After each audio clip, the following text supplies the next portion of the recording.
Welcome back, ladies and gentlemen. It's your number one fat Asian coming to you today with another one of these intriguing FIFA 20 experiments, or should I say FIFA 10/FIFA 20 experiments. With the decade coming to an end, I thought it would be fun to go ahead and look back 10 years and see what was the best team that you could have in FIFA 10 and have them go up against the best team that you can have in modern day FIFA 20.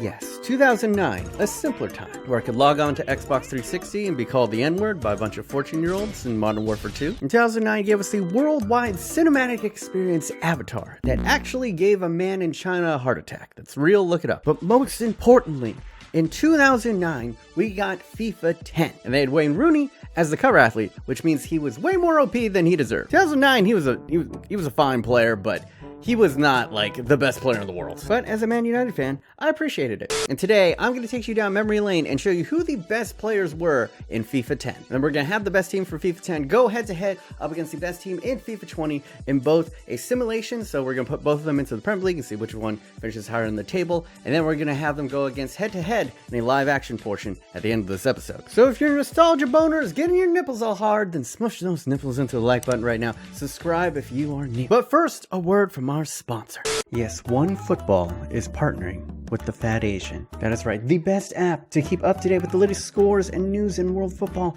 And with the footy season well underway, OneFootball is the best app to keep up to date with lineups, with club drama, with injury updates, and with them covering over 100 leagues and competitions. Whoever you follow, they got you, homie. It's absolutely free and available on iOS and Android. And I actually used OneFootball even before they sponsored the channel, and I highly recommend it even if they didn't sponsor me. So go ahead, download it. A link is in the description down below. Thanks again to OneFootball for sponsoring this video. Now back to the show. Hello, ladies and gentlemen. From the year 2009, I present to you the best team in FIFA 10, or the best team that you could possibly have in FIFA 10. And a little bit of an asterisk right here. A lot of things have changed from FIFA 10 to FIFA 20, unless you play a career mode or pro clubs. But I guess the overall ratings are a little bit lower than they are in modern day FIFA. So what I've done is I've kind of adjusted a couple of their stats and sweetened them just a little bit so that they can be more on the bell curve of what modern day FIFA players are like. But with that said, let's go ahead and take a look at the best team that you could get in FIFA 10. Starting out with the highest rated player, well, the co-highest rated player in Lionel Messi. He came in at a 90 overall back in FIFA 10. I put him all the way up to a 92 to kind of match the more modern things. He was a spry young 22-year-old, and the main difference between this version and the modern day version is, one, he's a lot quicker. You can see 96 acceleration, freaking 93 sprint speed, but he wasn't as good technically. And the only other 90 rated player in FIFA 10 was this man, Iker Casillas of Real Madrid. It's hard to comprehend to the younger people how good Iker was, especially since he was kind of on the shorter side, 6'1" as a keeper. His nickname was Saint Iker. That's how godly he was in it. And of course is the poster child of FIFA 10, and that of course is Wayne Rooney. He came in at an 89 overall. He was 23 years of age, just a young tyke. And they might have embellished his stats a little bit. They gave him 86 sprint speed, like 86 acceleration. He was quick, but he was not that fast. And then they gave him 94 finishing, which, I mean, he was a fantastic striker back in the day, but still, it was a little bit high. Then over on the left side, you have Cristiano Ronaldo. In 2009, this was his first year that he had transferred over to Real Madrid. Yeah, it's been a while. And the main difference in him is very much the same difference in Lionel Messi. He's not quite as good in his technicals, finishing is only a 90, but you can see he was blazing. 94 sprint speed, 93 acceleration. And then in the midfield, you have Stevie G, who was in his prime. He was 29 at the time, coming in at a 90 overall. This is his icon card, but I've toned down his stats to match those of when he was in FIFA 10. He comes in at a 90, Frank Lampard comes in at an 89, and then you have Cesc Fabregas, who was, I think many considered at the time the best center mid in the Premier League. He was fantastic. Then the back line, you have 85 rated Patrice Evra, you got 90 rated Puyol, you have 89 rated Jan Jovic, and then on the right back position, you have Danny Alves coming in at an 87. So for running 4-3-3, this is the best starting 11 that you could possibly get in FIFA 10. Have a look.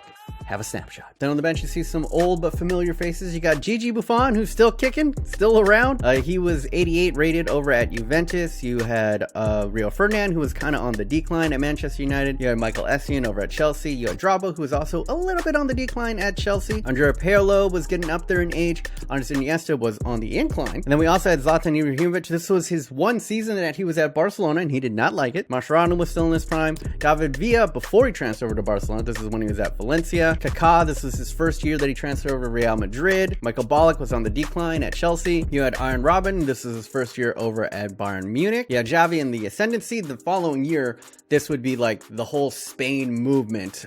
They would go ahead and win the World Cup. And I believe they had just won the Euros in 2008. Then you had Nesta, who was getting old and on the decline. A spry 25-year-old Philip Lahm was in the ascendancy over at Bayern. You had 25-year-old Daniel De Rossi. Doesn't look 25 years old in the picture, but just, you know, de-age him in your mind a little. The Brazilian Julio Cesar was the second highest rated keeper you can get in the game. John Terry, I believe, was like the third highest rated center back that you can get in the game. England great. Fernando Torres was tearing it up in Liverpool. This is like the height of his powers. Frank Ribery was over at Bayern. Giggsy, I just put on here, but he was really in the decline at this point. Super old. David Silva was playing left wing over at Valencia alongside David Villa at the time. He was the second highest rated left winger in the game, I believe. And then a young, spry 24-year-old Chiellini was breaking through at Juventus. He came in at an 86. And last but not least, you have the backup left back in Ashley Cole over at Chelsea. He came in at an 84. And I think he was kind of getting, wait, how old was he? He was 28 years of age, so it was not too bad. And there are actually a couple of faces in here that are going to make both squads. I mean, it's pretty admirable. 10 years, and you're still in the best team that you can get in FIFA. That's crazy. Let me know in the comments down below. What were you doing 10 years ago? Were you in your dad's ball sack? Maybe. And a little snapshot for you. In FIFA 10, the highest rated overall team was Barcelona. So we went ahead and placed them on that squad. And the best team that you could get in FIFA 10 comes out to an attack of 91, a mid of 91, and a defense of 87. Ferocious. But how does it compare to the highest rated squad that you can get in modern day FIFA 20? Some things change, some things stay the same. Even 10 years later, the highest rated player in FIFA is Lionel Messi. He lost the title for a couple of years to Cristiano Ronaldo because Cristiano Ronaldo was a cover athlete. EA have a record of embellishing their cover athletes a little bit. I'm looking at you, Eden Hazard, this year. But they gotta give it to the props to the probable GOAT, Lionel Messi, coming in at a 94 overall. You already know what it is with him. And then at the striker position, we have Cristiano Ronaldo coming in at a 93 in his advanced age. On the left side, you have Neymar coming in at 92. In the midfield, you have Ballon d'Or winner Luka Modric. At the other center mid spot, you have KDB coming in at a 91. And at the CDM position, the highest rated is N'Golo Kante, who is tied with Sergio Busquets at 89. The left back position, you have Jordi Alba coming in at 87. Sergio Ramos, who barely missed the FIFA 10 squad. He was actually a right back then. Then you have Virgil van Dijk, many considered the best center back in the world. And then on the right back position, you have Joshua Kimmich coming in at 86, and the highest rated keeper in FIFA 20 is Jan Oblak. And then on the bench, you just got a murderous row of talent. You got Ter Stegen coming in at 90, Koulibaly at 89, Fernandinho at 87, Antoine Griezmann. You got Raheem Sterling, Mbappe, Chiellini. Once again, he made it on the list. Little golf clap for longevity. Gerard Piqué coming in at 88. Eden Hazard, this year's cover athlete. Luis Suarez, Mohamed Salah coming in at 90. Toni Kroos, Lewandowski, David De Gea. David Silva on here again, now playing at the cam position. Alisson,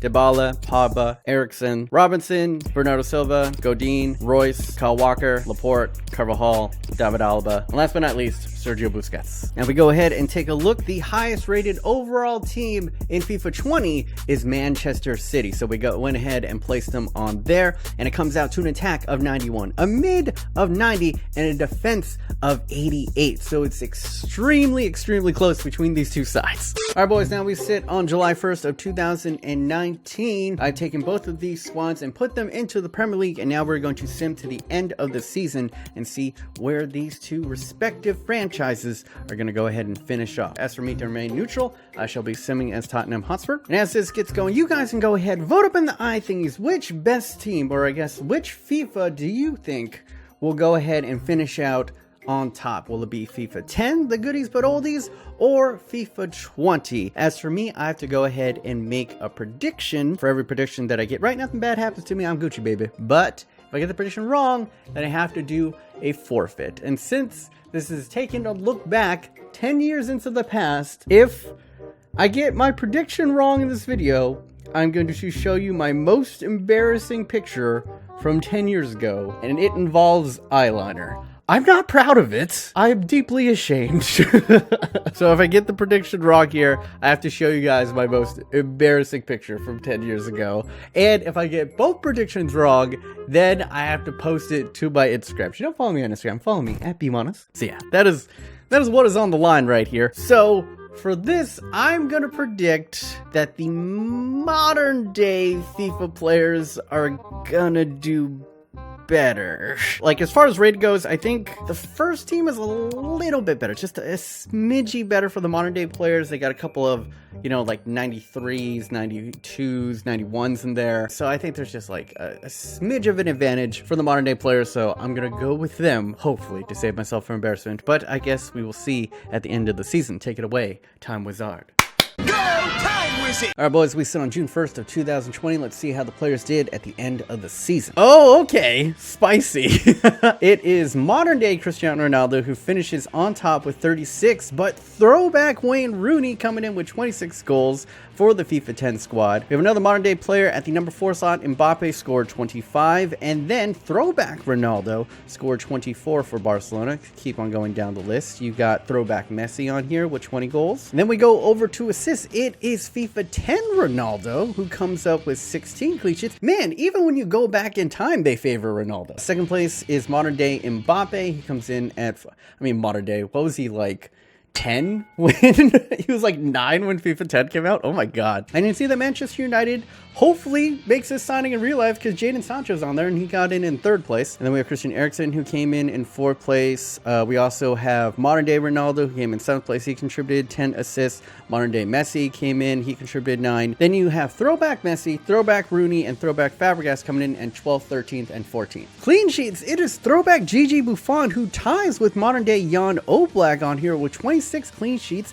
apiece. So it is astronomically small, the difference between these two sides. Even when we first started, I said, like, man, these teams are super evenly matched, and as of now, I have no clue who is what. All right, so here we go. 6th place is Tottenham Hotspur, 5th place is Liverpool, 4th is Manchester United, 3rd is Arsenal, so drum roll please, and Barcelona, which means modern day Manchester City have come out on top. And okay, 8 points clear. Most important thing is I got my prediction right, so as of now, I do not need to go ahead and post my super embarrassing eyeliner picture. But let's go ahead and take a look closer at the stats. The modern day players actually had a invincible season. In fact, they didn't win only one game. They nearly had a perfect season of 38 wins. That's how astronomically good this team was. This team was 2 points away from the maximum amount of points that you can score, 115. 37 wins, 1 draw, 0 losses. They scored 119 goals and only conceded 11 with a goal differential of 108. Not to be outdone, the retro squad of FIFA 10 came in with 32 wins, 2 draws, and 2 losses. They scored 115 and conceded 13 with a goal differential of 102. But the FIFA 10 squad does have a shot at redemption in the live action portion. Let's go to that now. Alright boys, here we go. The best squad in FIFA 10 versus the best squad you can get in FIFA 20. It's going to be legendary difficulty, CPU on CPU. I'm not going to touch anything at a neutral ground. They'll be playing for the Champions League final, because why the hell not? And as we see these 2 generations of FIFA stride out onto the pitch, you guys can go ahead, vote up in the iThings right now on which team you think will come out supreme in the live action portion. As for me, I'm feeling a little bit of nostalgia. I'm gonna go with the FIFA 10 players. I'm gonna go with FIFA 10. I just got a feeling, man. So if the FIFA 20 boys on Man City go ahead and are victorious, then I gotta show that embarrassing picture. But I also want to do a quick little shout out to my homeboy, the Pfeiffer, that allowed me to go ahead and play kind of a mirror match and clone and put Lionel Messi's on both sides and whatnot. So go ahead, check him out. He also does the realism on. But without further ado, let FIFA 10 versus FIFA 20 begin. All right, throwing deep in enemy territory, Cristiano Ronaldo attacking it. He's a lot faster than his modern day counterpoint. Pins it to the back post. Lionel Messi is there. It's get down. And Wayne Rooney gets up the scraps. Look at this. Using his bit of pace, his higher end acceleration to get to what the hell? Lionel Messi flew in with the header. I haven't even seen that animation this year. Jan Oblak able to stop the first barrage, but Wayne Rooney able to there and clean up. And the poster child for FIFA 10 makes it 1-0. It had to be him, the 10. Wayne Rooney, my favorite player growing up. But early on, 10 minutes, it has been all FIFA 10 so far. All right, Fabregas. Going forward to Ronaldo. Fabregas a lot quicker than he used to be as well. Fabregas beautifully played. And Ronaldo is in. He's got players to the post. What is he going to do? Cuts inside. Cuts back around. puts it over to Gerard. He's in there. Oh my god, absolutely just bullies Virgil van Dijk, shields him off, and that is the difference with this Ronaldo, man. He's quicker, he's faster, and he's stronger. And Virgil van Dijk, the best player, the best defender in the game, was no match for this. Just look at this. It's like he had a force field around him. And his finishing, while not as good, is still like a 90 with like 92 shot power or so. But he has been the difference so far in this match. A commanding 2-goal lead. And I don't think I really gotta. Here, I'll make the stakes a little bit higher. If the FIFA 20 boys score a goal, I'll show my embarrassing picture. How about that? Because I think this game is over. And that is going to be it for the first half. Action-packed there and highly favoring the oldies, the FIFA 10 boys. You can see it right here. The modern day, I mean, let's be honest, FIFA 10 is a lot better than FIFA 20. We all know this, and this basically confirms it. 2 goals to 0. 4 shots to 0. 3 shots on target to 0. And a little bit more possession. The FIFA 20 boys need to find something in this second half. Otherwise, it's over. This is a good question for you guys. Leave it in the comments down below. In the past decade, what was your favorite FIFA? From FIFA 10 to FIFA 20, what was your favorite FIFA? I'm curious to see. I would say personally, my favorite, FIFA 17? Probably my favorite. He's got players in front of him. Lionel Messi is going to run onto this one, linking up with his Barcelona teammate, Dani Alves. Lays it off for him, plays it back. Where's he gonna go? Look at this football, man. Dani Alves now in space. He can cut it back if he wants. He does to Frankie Lamps. He shoots. Oh, great save from Jan Oblak. But delicious, delightful football from the FIFA 10 boys. Raheem Sterling, Joshua Kimmich brings it down. But that is going to be it, boys. In the live action battle between FIFA 10 versus FIFA 20, it is the 10-year oldie but goodie that comes out victorious. And then it was supposed to be Rudy, but of course Zlatan had to go ahead and steal the spotlight. But whatever. FIFA 10, you are champions of the live action portion. But as for my prediction, I got both of them right, so I don't have to go ahead and show you guys, but I'll give you a little bit of something, If you follow me on Instagram at BMOnus, I will go ahead and on New Year's Day, I will post my most embarrassing picture on my story. But yeah, that is pretty much going to conclude the battle of FIFA 10 versus FIFA 20. Hopefully you had a lot of fun going ahead and looking back on when FIFA was just better. Now, if you did enjoy this little trip down memory road, go ahead, hit that like button right now. It really helps me out. Share with your friends. If you want other content from me, go ahead and click on one of these videos over here. Also, a super big thank you to my editor. This is his first video that he's ever edited, and that is the Underrated Dog, super talented guy. Go ahead and check out his channel over here. But yeah, that's gonna be it from me, BMOnus. Hopefully you guys are having a wonderful day. Remember, stay yourself, stay humble. Until next time, boys, stay thick.